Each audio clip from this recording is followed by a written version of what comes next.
El ocaso del león de Leurotas. En los valles secos del Peloponeso, donde las montañas guardaban el silencio de los héroes antiguos, Esparta aún conservaba el eco de su pasado glorioso. Las llanuras de Leurotas, antaño surcadas por jóvenes hoplitas de mirada férrea, se habían convertido en campos de cultivo, y las antiguas lanzas, símbolos de la virtud lacedemonia, dormían oxidadas en los arsenales. La ciudad que una vez había hecho temblar a Atenas, Persia y a todo el mundo helénico, se encontraba, al comenzar el siglo III a.C., reducida a una sombra orgullosa de sí misma. Tras la derrota en Leuctra, 371 a.C., frente a los tebanos de Epaminondas, Esparta había perdido su supremacía militar. Su ejército invencible, forjado en la disciplina y el sacrificio, fue quebrado por primera vez en generaciones. Aquella humillación marcó el inicio de su lento ocaso. El sistema rígido de la agogé, la educación militar espartana, continuaba, pero ya no producía soldados en el número ni con la fe de antaño. La población espartiata disminuía, la economía sufría, y los ilotas, los siervos sometidos, comenzaban a mostrar signos de descontento. Mientras tanto, al otro lado del mar, un nuevo poder crecía con fuerza inusitada. Roma, una república joven pero ambiciosa, consolidaba su dominio sobre la península itálica.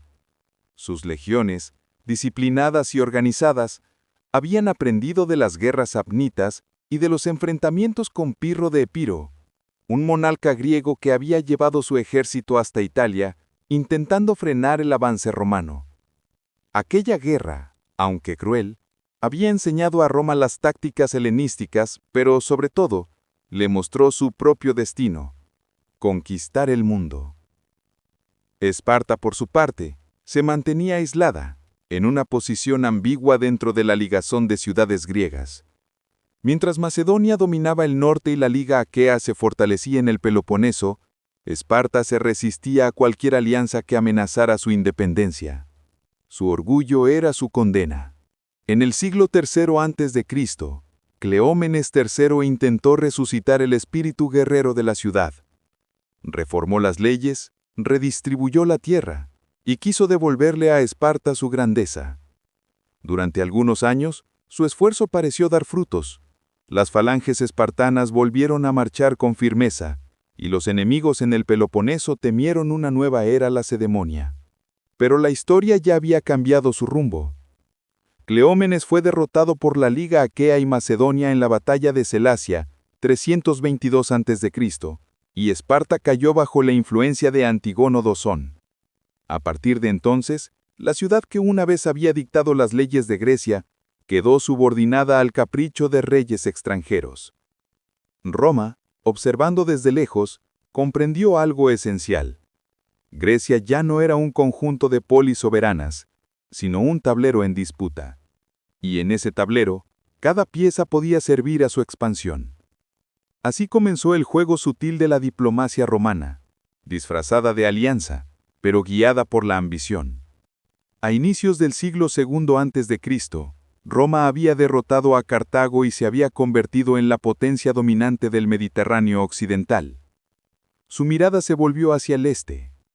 La excusa llegó con Filipo V, de Macedonia, que amenazaba los intereses de las ciudades griegas aliadas a Roma. La República cruzó el mar con sus legiones, y Grecia, cansada de guerras internas, fue cayendo poco a poco en manos romanas. Las guerras macedónicas abrieron las puertas del mundo helénico, y con cada tratado, Roma imponía su voluntad disfrazada de libertad. Esparta, en ese momento, era ya un espectro altivo. Gobernada por tiranos efímeros y desgarrada por disputas internas, permanecía fuera de la Liga Aquea, rechazando someterse a las alianzas impuestas por los romanos. Su independencia era simbólica, pero aún representaba un desafío. Los senadores romanos veían en esa obstinación una piedra en el camino hacia el control total de Grecia. Fue entonces que emergió Nabis, último de los tiranos espartanos. Se proclamó rey en el 207 a.C., presentándose como continuador de Cleómenes. Bajo su mando, Esparta revivió momentáneamente su antigua ferocidad. Nabis confiscó riquezas de los nobles, liberó a muchos ilotas y levantó un ejército popular. Sus enemigos lo llamaban usurpador y bandido, pero su propósito era claro: devolverle a Esparta una identidad perdida. Sin embargo, la visión de Nabis chocaba con los intereses romanos. Roma, que ya había vencido a Filipo V y extendía su influencia por todo el Egeo, no podía tolerar una Esparta independiente y hostil. Las tensiones crecieron, y en 195 a.C., el general romano Tito Quincio Flaminino decidió intervenir. Lo hizo bajo el pretexto de proteger la libertad de Grecia, una palabra que los romanos usaban con maestría para justificar su dominio. El ejército romano, junto a las fuerzas de la Liga Aquea, marchó sobre el Peloponeso. Esparta, fortificada por Nabis, se preparó para resistir, pero las murallas no eran tan fuertes como el orgullo de su pueblo, y el orgullo, sin poder real, no detiene legiones. El destino de León de Leurotas estaba sellado. La guerra de Nabis y el fin del orgullo lacedemonio. El viento de Leurotas soplaba seco cuando los estandartes romanos se alzaron frente a las murallas de Esparta. Las colinas del Peloponeso vibraban con el paso de miles de sandalias claveteadas, y el sonido metálico de los escudos latinos resonaba como un trueno que anunciaba el fin de una era. Era el año 195 a.C., y la ciudad que había dado a luz a Leónidas, a los 300 y al mito de la invencibilidad, se preparaba para una de sus últimas batallas. Nabis, el rey tirano, había transformado Esparta en una fortaleza.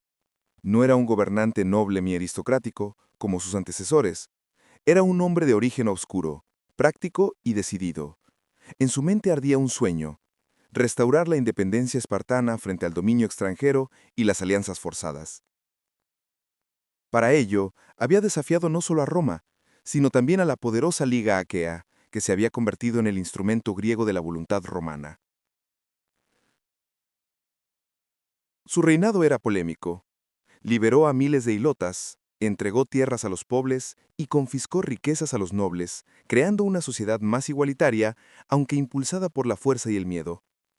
Algunos lo consideraban un tirano despiadado, otros un reformador visionario. Pero lo que nadie podía negar era su audacia. Bajo su mando, Esparta volvió a armarse, y sus calles resonaron nuevamente con el eco de los cascos de los hoplitas. Sin embargo, aquellos soldados ya no eran los guerreros de la antigua Agoge, sino campesinos y esclavos liberados, sin el mismo entrenamiento ni disciplina. Esparta había resucitado, pero su cuerpo estaba fatigado y su espíritu dividido. Roma observaba con desconfianza. Tito Quincinio Flaminino, cónsul y comandante de las fuerzas romanas en Grecia, comprendía el peligro que representaba Nabis, no por su poder militar, pues Roma era ya invencible, sino por el ejemplo que podía dar. Un gobernante que desafiaba el orden romano y hablaba en nombre de la independencia helénica era un símbolo que no podía permitirse. Además, los aqueos, enemigos tradicionales de Esparta, solicitaron ayuda a Roma. Flaminino aceptó gustoso, viendo la oportunidad de eliminar al último obstáculo del dominio latino en Grecia. El ejército romano se puso en marcha. Legiones veteranas, curtidas en las guerras contra Aníbal y Macedonia, cruzaron el istmo de Corinto acompañadas de contingentes aqueos, etolios y macedonios. Era una coalición inmensa, un ejército que no luchaba por libertad, sino por el control del mundo helénico. Esparta, en comparación, apenas podía reunir unos pocos miles de hombres. La batalla se acercaba. Nabis ordenó cerrar las puertas de la ciudad y fortificar las murallas. Esparta, que durante siglos había despreciado las defensas y preferido la lucha en campo abierto, se convertía ahora en una plaza sitiada. Sus ciudadanos contemplaban desde las torres el avance de las legiones, disciplinadas como una máquina de hierro. Las lanzas espartanas relucían al sol, pero su número era escaso frente al mar de escudos romanos. Cuando Flaminino llegó ante la ciudad, envió emisarios. Le ofreció a Nabis una rendición honrosa si abandonaba sus ambiciones y se sometía a Roma. Nabis se negó. Sabía que su destino estaba ligado al de su pueblo, y que no habría piedad para un rey que desafiara el Senado. Así comenzó el asedio. Durante semanas, las máquinas de guerra romanas golpearon los muros de Esparta. Catapultas, torres de asalto y arietes avanzaban bajo el fuego de las flechas lacedemonias. Los romanos, expertos en ingeniería militar, iban demoliendo lentamente las defensas. En los campos cercanos, los campesinos huían, y las antiguas tierras que habían alimentado a generaciones de guerreros se cubrían de cadáveres. El espíritu espartano resistía, pero la realidad era implacable. Roma no era como los antiguos enemigos de Grecia. Era metódica, paciente y despiadada. No luchaba por gloria, sino por dominio. Finalmente las murallas cedieron. Las tropas romanas irrumpieron en la ciudad. El enfrentamiento fue breve y sangriento. Las calles se tiñeron de sangre. Los templos fueron saqueados y el orgullo lacedemonio cayó bajo el peso de los estandartes con el lobo de Roma. Nabis, viendo la derrota inevitable, pidió negociar. Flaminino aceptó, pero impuso condiciones duras. Esparta debía renunciar a su independencia, entregar rehenes, pagar tributo y someterse al arbitraje romano. El tirano se salvó temporalmente, pero su reino había muerto. La libertad de Grecia, proclamada por Roma poco después, fue una ironía cruel. En el istmo de Corinto, Flaminino anunció ante miles de espectadores que todas las ciudades griegas serían libres. Los aplausos resonaron, las multitudes lo aclamaron como libertador, pero la libertad romana era una cadena invisible. Roma gobernaba sin necesidad de ocupar, imponiendo sus leyes a través de tratados, lealtades y favores. Nabis sobrevivió algunos años más, intentando reconstruir su poder. Reorganizó su ejército, fortaleció la economía y buscó apoyo en Creta y otras islas del Egeo. Pero los romanos no olvidaban. En el 192 a.C., la Liga Aquea, alentada por Roma, invadió nuevamente Esparta. Esta vez no hubo resistencia épica. Nabis fue traicionado y asesinado por conspiradores dentro de la ciudad. Así terminó el último intento de Esparta por recuperar su independencia. Después de su muerte, Esparta fue obligada a unirse a la Liga Aquea, lo que equivalía a una completa sumisión. Los espartanos, que durante siglos despreciaban la política y el comercio, se vieron obligados a participar en asambleas y tratados controlados desde Corinto. Su cultura guerrera se diluyó poco a poco. Los jóvenes ya no entrenaban en la agoge. Los campos militares se convirtieron en plazas de mercado y la disciplina que había sido el corazón de su existencia fue sustituida por las costumbres griegas comunes. Roma, por su parte, consolidó su dominio sobre Grecia. Cuando en el 166 a.C. la Liga Aquea se rebeló contra el poder romano, las legiones respondieron con una brutalidad sin precedentes. Corinto fue arrasada, sus habitantes esclavizados, y toda Grecia quedó formalmente bajo la autoridad de Roma. Esparta, en medio de ese cataclismo, apenas ofreció resistencia. Ya no quedaba en ella el fuego de los antiguos guerreros. El león de Leurotas había muerto. Su rugido se había apagado bajo el eco de las águilas romanas. La Grecia romana y el destino del león vencido. Cuando las legiones se retiraron de Leurotas, lo que quedó en pie no fue una ciudad derrotada por el fuego, sino una civilización vencida por el tiempo. Esparta, antaño dueña del Peloponeso, se encontró prisionera de la historia.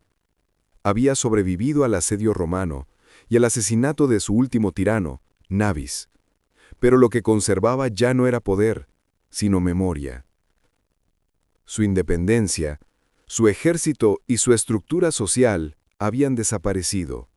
Lo que alguna vez fue el corazón del espíritu helénico se convirtió en una provincia obediente dentro del vasto sistema rumano. Tras la muerte de Nabis, Roma permitió que Esparta fuera incorporada a la Liga Aquea, una confederación dominada por intereses políticos ajenos a la antigua Laconia. Para los espartanos, aquello fue una humillación. Ellos, que habían despreciado la política y el comercio durante siglos, se vieron obligados a enviar delegados, pagar tributos y obedecer leyes dictadas desde Corinto. La vieja igualdad espartiata se había disuelto. Los descendientes de Leónidas y Licurgo asistían a asambleas donde su voz apenas tenía peso. Era el fin de una identidad forjada en la austeridad y el sacrificio. A medida que Roma fortalecía su dominio sobre Grecia, la Liga Aquea comenzó a desmoronarse. En el año 146 a.C., cuando los aqueos intentaron rebelarse, las legiones romanas respondieron con una violencia ejemplar. Corinto fue destruida, su población vendida como esclava, y Grecia entera pasó a ser oficialmente una provincia del imperio. En ese nuevo orden, Esparta se encontró en una posición extraña, demasiado débil para resistir, pero demasiado famosa para ser ignorada. Roma no la destruyó. Por el contrario, decidió conservarla como símbolo, como una reliquia viviente del pasado heroico griego. Con el paso del tiempo, los gobernadores romanos comprendieron el valor político y cultural de la antigua Esparta. Los viajeros del imperio, desde Asia Menor hasta Hispania, acudían a Laconia atraídos por el mito. Querían ver el lugar donde los niños eran entrenados desde los 7 años para no temer a la muerte, donde los hombres morían antes que rendirse, donde las mujeres decían a sus hijos que regresaran con el escudo o sobre él. Roma, que amaba la disciplina y el valor militar, encontró en el pasado espartano una inspiración moral. Los generales romanos admiraban a Leónidas y algunos incluso comparaban sus legiones con los hoplitas de antaño. Sin embargo, aquella admiración era fría y distante. Los nuevos espartanos vivían de la fama de sus ancestros, organizando demostraciones y rituales para los visitantes rumanos. El agogé, que había sido un sistema de entrenamiento militar brutal y sagrado, se transformó en una ceremonia pública, un espectáculo que los turistas del imperio contemplaban con curiosidad. Los jóvenes fingían combates y soportaban castigos simbólicos en los festivales, mientras los romanos los observaban desde las gradas. Lo que antes fue educación para la guerra, se convirtió en entretenimiento para el ocio. En el siglo I a.C., Esparta ya era una sombra amable dentro del paisaje romano. Había recuperado cierta autonomía local gracias a su prestigio histórico, pero esa libertad era ilusoria. Gobernadores y senadores romanos decidían sus destinos, y su economía dependía de las rutas comerciales controladas por Roma. Las antiguas leyes de Licurgo, que prohibían el lujo y fomentaban la igualdad, eran recordadas más como curiosidades que como normas vivas. Las familias adineradas imitaban las costumbres helenísticas, se vestían con ropas caras y abandonaban la sobriedad que había definido a sus antepasados. El orgullo espartano sobrevivía solo en las palabras. Las guerras civiles entre los herederos de César y Pompeyo apenas rozaron Laconia. Nadie consideraba ya Esparta una amenaza militar. La ciudad se convirtió en un refugio de tranquilidad, un destino para filósofos, escritores y nobles romanos que buscaban la pureza del pasado. Allí, entre ruinas y templos semidesiertos, encontraban el eco de una época que parecía más legendaria que real. Durante el imperio, especialmente bajo Augusto, Roma adoptó una política de respeto hacia las tradiciones locales. Esparta fue tratada con cierta deferencia, como si representara una virtud perdida que el mundo moderno había olvidado. Los emperadores enviaban donaciones para restaurar templos y financiar los juegos lacedemonios, convencidos de que mantener viva la memoria espartana servía para fortalecer el ideal romano del deber y la disciplina. Así, paradójicamente, Roma preservó lo que la espada había destruido. Pero bajo esa apariencia de honor y reconocimiento, la esencia de Esparta se había disuelto. Su sociedad jerárquica, fundada en la igualdad de los ciudadanos plenos y la servidumbre de los hilotas, ya no existía. La riqueza había reemplazado al mérito, el comercio al sacrificio. El espíritu que había resistido en las Termópilas se había apagado en el bullicio del mercado. Los templos dedicados a Artemisa Ortea y a los héroes lacedemonios aún se mantenían, pero ya no eran santuarios de un pueblo guerrero, sino vestigios arqueológicos de una civilización vencida por su propia historia. Aún así, Esparta no desapareció completamente. Su nombre, inmortalizado por los poetas y los historiadores, continuó resonando en las escuelas de Roma. Los maestros citaban sus leyes y su disciplina como ejemplo de virtud cívica. Los jóvenes romanos aprendían a admirar su valor, aunque vivieran en una época donde las batallas eran ganadas por ejércitos profesionales y no por ciudadanos soldados. Así, el mito espartano trascendió su derrota y se convirtió en símbolo de una pureza ideal que Roma, en el fondo, nunca alcanzó del todo. En los siglos posteriores, la ciudad fue decayendo lentamente. Los terremotos, las invasiones y el paso del tiempo redujeron su tamaño y su población. Sin embargo, aún en la decadencia, los visitantes del imperio seguían llamándola la ciudad de los valientes. Era una ruina viva, un recuerdo que Roma misma había ayudado a conservar. Cuando los emperadores bizantinos heredaron el oriente del antiguo imperio, Esparta ya no era más que un nombre en las crónicas. Pero el mito sobrevivió, cruzó los siglos y aún en las edades oscuras se recordaba el nombre de los lacedemonios como símbolo de resistencia. Roma los había vencido, sí, pero también los había inmortalizado. En el triunfo de las legiones quedó grabada la sombra de los hoplitas. Así terminó el destino del león de Leurotas, no con un rugido, sino con un susurro que el tiempo no pudo borrar. Su cuerpo fue absorbido por Roma, pero su espíritu sobrevivió como una llama tenue en la memoria de la civilización. Y cuando siglos más tarde el imperio también cayó, los hombres que estudiaban las ruinas recordarían que antes de Roma hubo una ciudad donde el valor era ley y la muerte, honor. El legado inmortal del león de Leurotas. Cuando los estandartes de Roma comenzaron a desvanecerse en el horizonte del tiempo, lo que permaneció no fueron sus imperios, ni sus conquistas, sino los mitos que había heredado. Entre ellos, ninguno tuvo una vida tan larga como el de Esparta. Aquella pequeña polis que Roma había sometido sin gloria militar directa, se transformó, con el paso de los siglos, en un símbolo eterno de disciplina, valentía y sacrificio.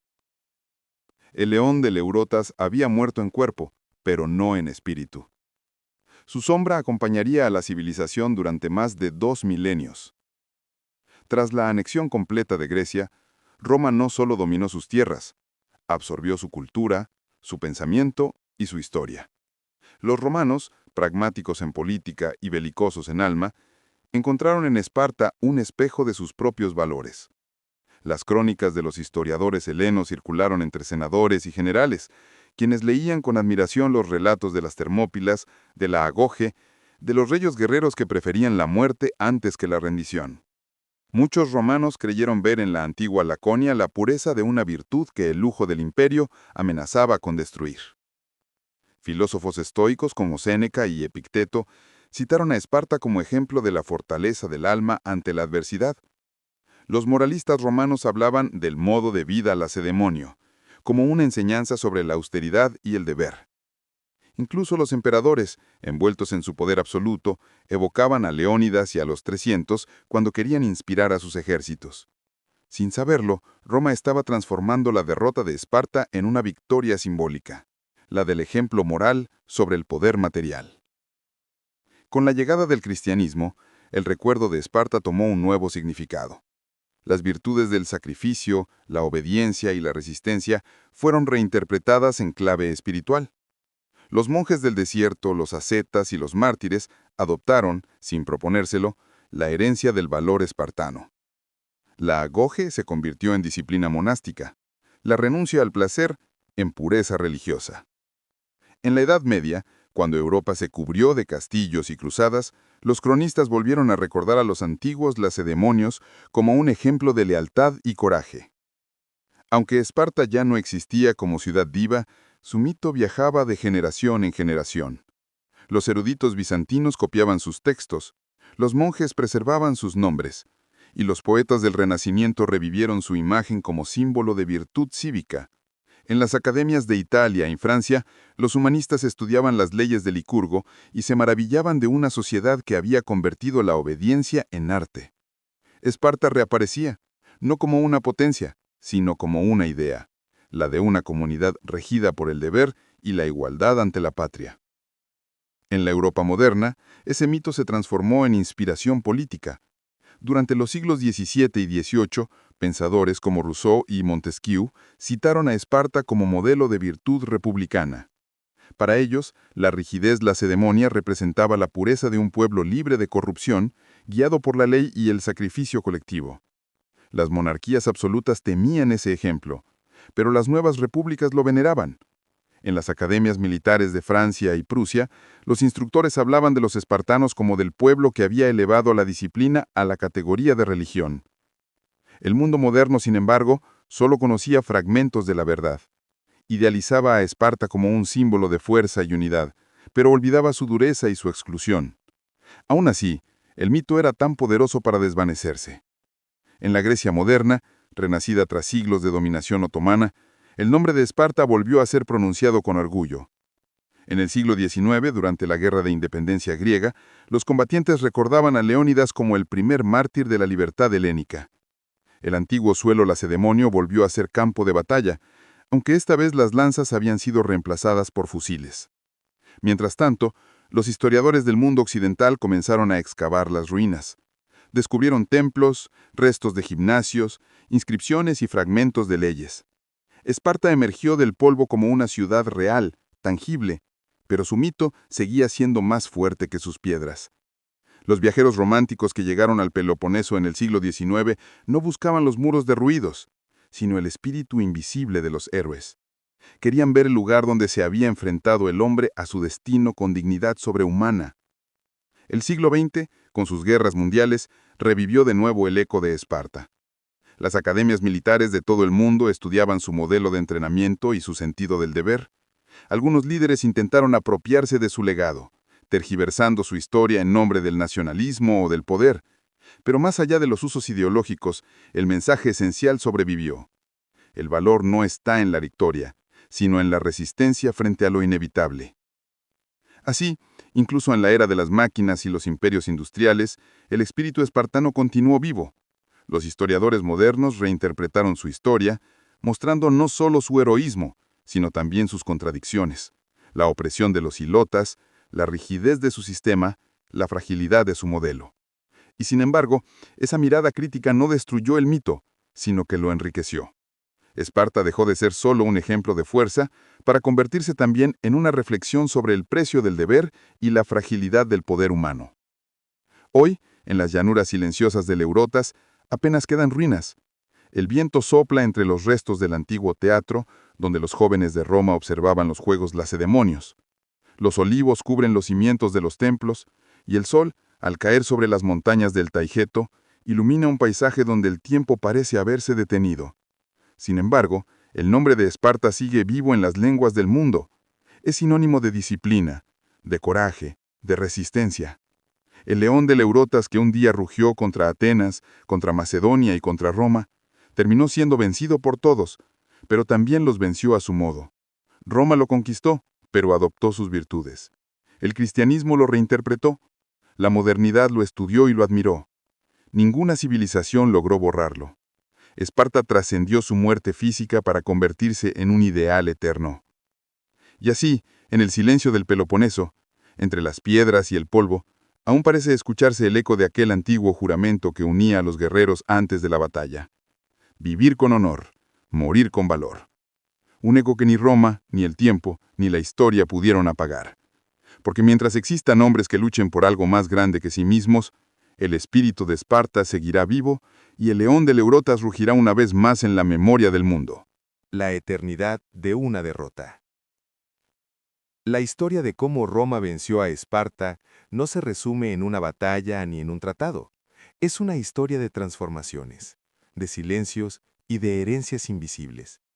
La victoria romana fue, más que militar, una conquista del tiempo. Esparta, la ciudad de los guerreros eternos, cayó sin ruido, consumida por los siglos, pero su espíritu se propagó a través de quienes la derrotaron. Roma la venció con ejércitos, pero también la resucitó con palabras. Ninguna espada romana fue tan poderosa como la memoria que conservó de su adversario. A medida que el imperio se expandía, los romanos comprendieron que dominar no bastaba.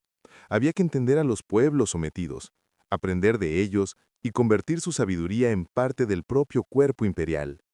Así fue como Esparta, disuelta políticamente, fue asimilada espiritualmente. Los historiadores romanos escribieron sobre ella con una mezcla de respeto y melancolía, reconociendo en su caída un espejo de la inevitable decadencia de toda potencia. Roma veía en Esparta su propio futuro, un pueblo nacido para la guerra, destinado a gobernar, pero también a ser consumido por el lujo y la expansión. La victoria sobre Esparta fue, en cierto modo, el preludio de la autodestrucción romana. La disciplina que había llevado a Roma el poder comenzó a diluirse en el exceso y la complacencia, del mismo modo que Esparta había perdido su esencia tras sus antiguas guerras. Los romanos, que habían visto en los espartanos un ejemplo de virtud, comenzaron a añorar sus valores cuando el imperio se volvió demasiado grande para gobernarse a sí mismo. Los generales buscaban la gloria individual, los senadores la riqueza, y el pueblo, el pan y los espectáculos. El ideal espartano, que veneraba la austeridad y el deber, se convirtió en un fantasma que recordaba a Roma lo que había olvidado. En las provincias griegas del imperio, el recuerdo de Esparta seguía siendo fuerte. Los descendientes de los antiguos lacedemonios se mezclaban con ciudadanos romanos y aunque su ciudad ya no tenía poder político, conservaba un prestigio moral.